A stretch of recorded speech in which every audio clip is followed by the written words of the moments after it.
about it on that same Unfiltered where she said that she would go to a tarot card reader. She was saying like, I had to stop until, something about, I don't know. She basically said like for her mental health and well-being, she stopped taking his calls, which we all would advocate for. Why would you continue talking to him? You need to be reaching a point where you're done with him. It's like, I don't know. I think that like with Paige, I don't think that she can really win at all with the audience. So she's kind of in a position where she's damned if she does, damned if she doesn't.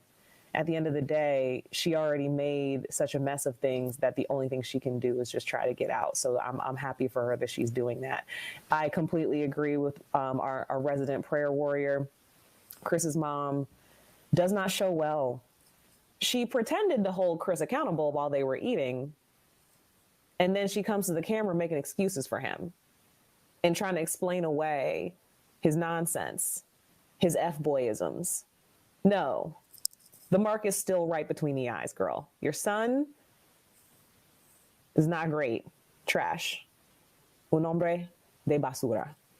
And that's where he's going to stay. What does that mean, sis? A trash man. Okay, thank you for Waste the tongues. Man. Say it again. F-boy. We already know what it is. We know what it is. We know what it is. My oh my. The panel now speaking different languages. We love it. Thank you. Thank you for that. CC. So I said last week that I was sick of Chris and Paige. And I said I was tired of Chris and Paige. Now this week I'm sick of Chris and Paige. But I got a little bit for the mama. So when Chris was sitting there doing this very forced, like we have to shoot this scene, waste of a scene, he says, well, you know me, if I start something and I don't want to do it, and she interjects and says, I already know. And part of me just was like, so at what point do you realize that you've raised a man that doesn't follow through on his commitments and that's not okay? Do you not feel anything? Are you desensitized because you've possibly normalized this type of behavior, possibly in your own marriage, and hence now you see nothing wrong with it in your own son? Quite possibly that could be true, but part of me was just still very disappointed that as a woman, she wasn't able, or as Paige says, as a woman, she wasn't able to connect with what Paige, Mercedes, or even the first fiance have experienced at the hands of her seed. I just found that to be quite odd. But I guess, the trash doesn't fall far out of the landfill. So I've never heard that one before, but what a powerful analogy that one is. I like that. Powerful, thank you, Kelly. Who's going next? Is it Bad and Bougie or is it Purple Aid? So who's first? Bad and Bougie? Okay, Bad and Bougie, you may open up. Yeah. So the mother's that way because the mother was absent. It's absolutely obvious. There's no connection to her son. She was that same way when Paige came down and told her about having sex with her and telling her she was unattractive. It was the same way. She was just making excuses. Was he drunk? And it's the same energy she carries. It's all just a facade. It's all just show. She's not really plugged into her son. And I think somewhere along the line, they mentioned that she didn't raise him.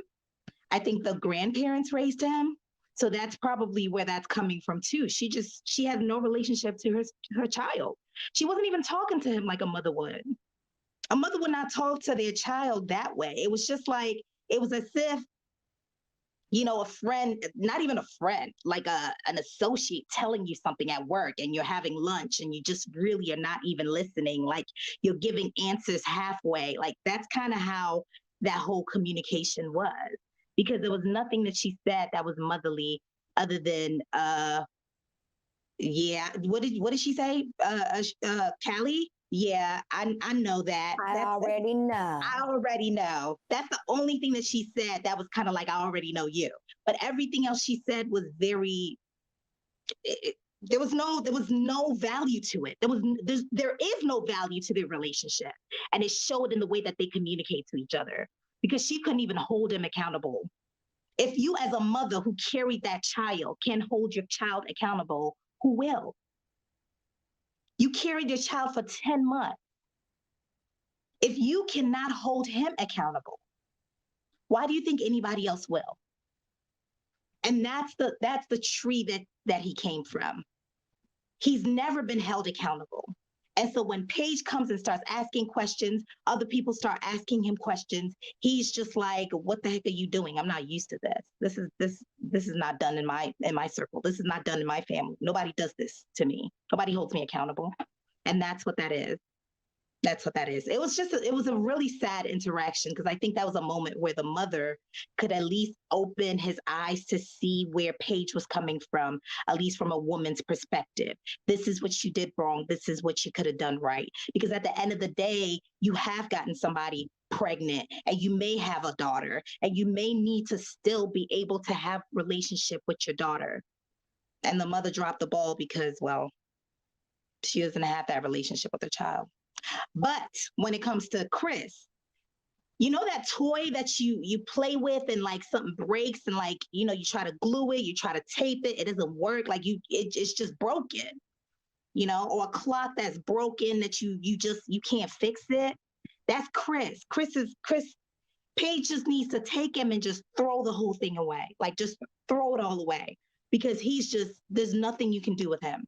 There's nothing you can do. For a man to sleep with you this many times and then tell you they're not attracted to you, and then for 5 days, when they can't reach you, now they start telling you I want a serious relationship.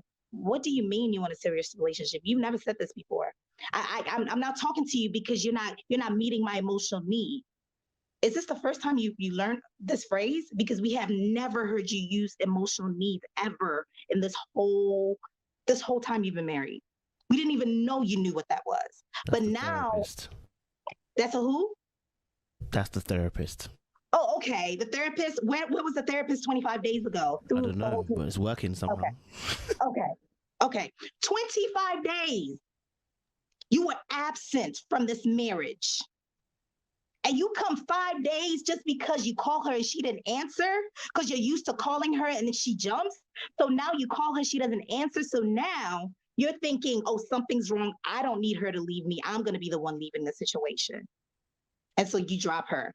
Either that, or Mercedes was so happy with the car that Mercedes came back and he was like, you know what? I don't really need you anymore. So it's one or the other. But it's just the audacity of him. It's disgusting. And it's disgusting even more that Paige played into it. The fact that, see, here's the situation with Paige and Chris. We're all triggered by Paige, right? And with Eric and Virginia, we're triggered by Eric, because Eric is the one that's doing the thing that is so terrible. With Paige, we're like, you should be able to see through what Chris is doing. Why are you still here? So we're triggered by her. She needs to be the one who moves from that relationship. She needs to move herself all the way from that relationship. And I agree with Prayer Warrior. If she can't move herself totally from that relationship without asking, why me? Why not you? This is a lesson that you want to learn so you can take it to your new relationship. You don't want to grow?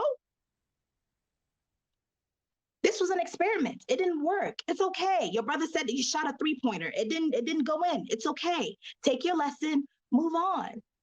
Why not you? You want to stay in this mess? No.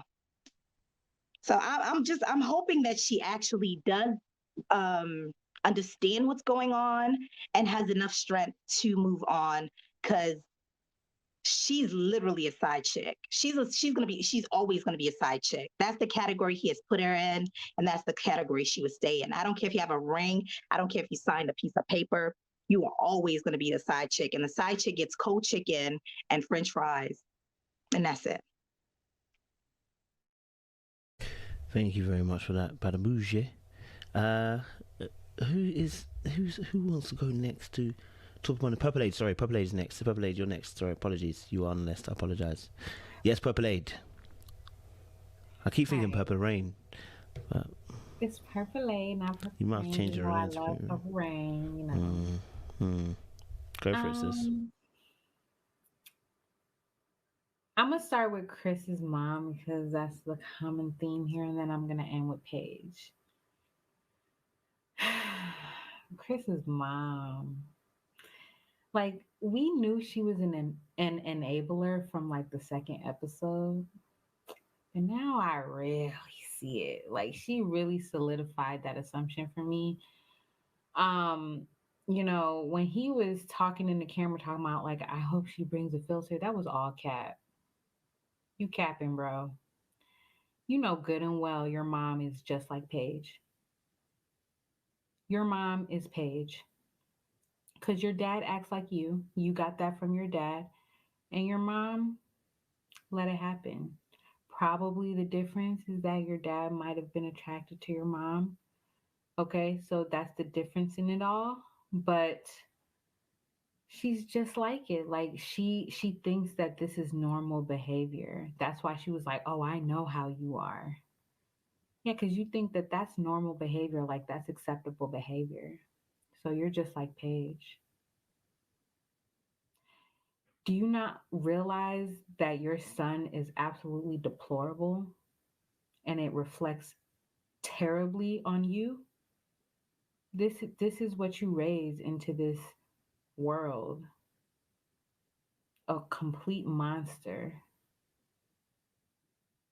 and you're just nonchalant about it. Like I was hoping that she would just prove me wrong and just rip him a new one, because I know my mama would not be going for that. What? You did what now? Upside your head, okay? Upside your head. But she didn't do that. So anyway, that's enough about her. Like I really just think she's trash just like her son. Now Paige. Um when she was talking to her brother and everything, I heard her, I felt her. I'm not convinced. I think that it's almost like when somebody gets caught for doing something, right? And then they want to apologize. I feel like this is the same situation with Paige. Like she, you know, Chris basically had to end the relationship with her because she wouldn't let it go. And so now all of a sudden she got all this woman empowerment and all of this self love and all of this, I deserve better. But best believe if he came back into the scenario talking crazy stuff, she would be right back at it. The thing is, like, she knows better, you know? She knows that this is madness. She knows that she's just in love with the idea of marriage, but she doesn't care. She doesn't care. She still wants to be married at all costs. And that's just the vibes that I get from her. Um one thing she said that struck me was she never felt this level of rejection, meaning she has felt rejection, just not this level, just not this blatant of rejection. So the rejection that she felt